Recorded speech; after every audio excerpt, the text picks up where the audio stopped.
Welcome to Shravani story nest. హద్దులు లేనిది ప్రేమ part 2. ఆమె నాది. లియో తన మనసులోనే ఈమె నాది అని అనుకున్నాడు. అవును, ఆమె అతని స్త్రీ. అతను పెళ్లి చేసుకోబోతున్న అమ్మాయి.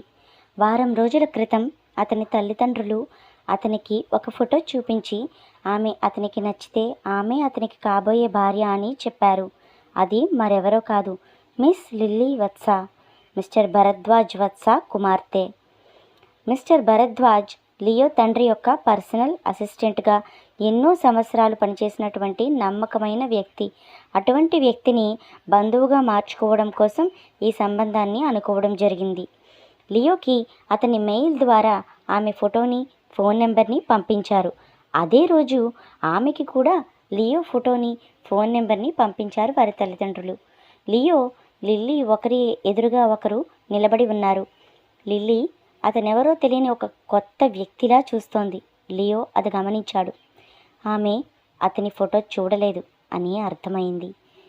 విక్టర్ లియోకి నమ్మకమైన డ్రైవర్. సుమారు 35 సంవత్సరముల వయసు ఉంటుంది. సుమారు 10 సంవత్సరాల పైన అతను లియో దగ్గర పనిచేస్తున్నాడు. కానీ లియో ఏమి ఆలోచిస్తున్నాడో అతని ముఖం చూసి పసిగట్టగలడం కష్టం. లియో ఆమె వైపు రెప్ప వేయకుండా చూస్తూ అడిగాడు, ఏం జరిగింది? నువ్వెందుకు ఇక్కడున్నావు?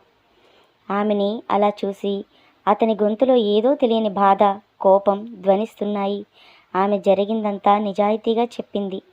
లియో తన డ్రైవర్తో తనని జాగ్రత్తగా Victoria colony 7th street Hyder విల్లాలో దించేసిరా అని చెప్పి వెనక్కి తిరిగి నించున్నాడు. అతని కళ్ళు కోపంతో ఎర్రబడ్డాయి. ఎప్పుడు ఏ అమ్మాయిని కనీసం చూడడానికి కూడా ఇష్టపడని తన మనస్సు ఈరోజు ఈమెను చూసి ఎందుకు అలా పరవశిస్తోంది? ఆమె భయం అతని కోపంగా ఎందుకు మారింది? ఆమె ఆశ్చర్యంతో డ్రైవర్ని, ఆయన ఎవరు, నాకెందుకు సాయం చేస్తున్నారు, నా అడ్రస్ ఆయనకెలా తెలుసు అని అడిగింది. ఆమె ఆలోచనలకి, ప్రశ్నలకి సమాధానంగా ఒక పెద్ద గొంతుతో, లియో, మీ నాన్నగారు నేను పనిచేస్తున్న కంపెనీలో పనిచేస్తున్నారు. ఆమె తండ్రికి ఆ ఊరిలో గొప్ప పేరు ఉందన్నమాట నిజమే. అందుకే లియో చెప్పిన మాటల్ని ఆమె ఎక్కువ ఆలోచించకుండానే నమ్మింది. ఆమె తండ్రి, అతను ఒకే కంపెనీలో సహోద్యోగులుగా భావించింది. ఆమె కారు ఎక్కిన వెంటనే కారు ముందుకు కదిలింది. లియో ఎప్పుడు ఎవరి గురించి ఆలోచించని వ్యక్తి, ఎవరి గురించి పట్టించుకున్నటువంటి వ్యక్తి ఎందుకు ఈమె గురించి ఇంతలా ఆలోచిస్తున్నాడు? ఎందుకంటే ఆమె ఫోటో చూసిన మొదటి క్షణంలోనే అతడు ఆమె ప్రేమలో పడిపోయాడు. ప్రపంచంలో ఆమె కంటే అందమైన అమ్మాయి ఎక్కడా ఉండదని నిర్ణయించుకున్నాడు. ఎంత గొప్ప అందగత్తె వల్ల కూడా ప్రభావితం కాని మనసు ఈమెకు ప్రపంచాన్ని ఇమ్మని చెప్తోంది.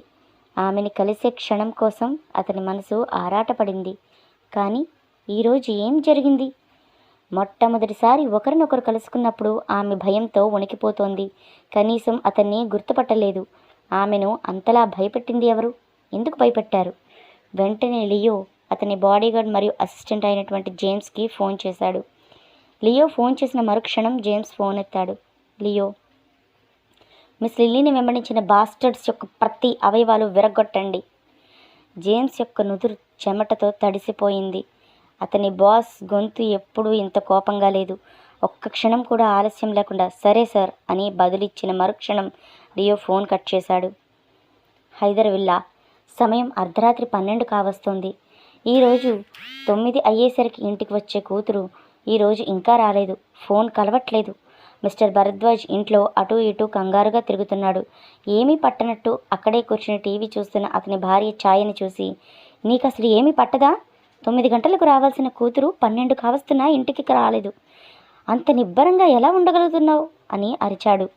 ఛాయ, మన కూతురు ఇంట్లోనే ఉంది. అది మీ కూతురు. దానికి ఏమి రాజకార్యాలు ఉన్నాయో, ఎవరెవరితో తిరుగుతోందో నాకేం తెలుసు? అవును, లిల్లీ భరద్వాజ్ యొక్క మొదటి భార్య కూతురు. ఛాయ అతనికి రెండో భార్య. లిల్లీ పుట్టిన మరుక్షణం ఆమె తల్లి ప్రాణాలు వీడింది. లిల్లీని జీవితాంతం పని మనిషిగా వాడుకోవాలనేది ఛాయ లక్ష్యం. లిల్లీ పెళ్లి చేసుకోవడం ఆమెకి ఇష్టం లేదు. ఈ జన్మంతా లిల్లీ తన చెప్పు కింద పడుండాలి అనేది ఛాయ ఆశయం. దానికోసం ఏం చేయడానికైనా ఆమె సిద్ధం.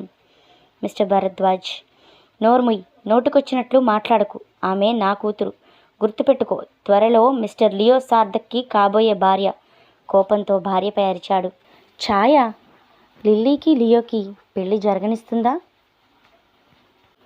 లిల్లీ ఈ పెళ్లికి ఒప్పుకుంటుందా? తదుపరి భాగంలో చూద్దాం. ఈ వీడియో కనుక మీకు నచ్చితే మన ఛానల్ని సబ్స్క్రైబ్ చేసుకుని వీడియోని లైక్ చేయడం మాత్రం మర్చిపోకండి. మరిన్ని నోటిఫికేషన్స్ కోసం పక్కనే ఉన్న బెల్ ఐకాన్ని క్లిక్ చేయండి.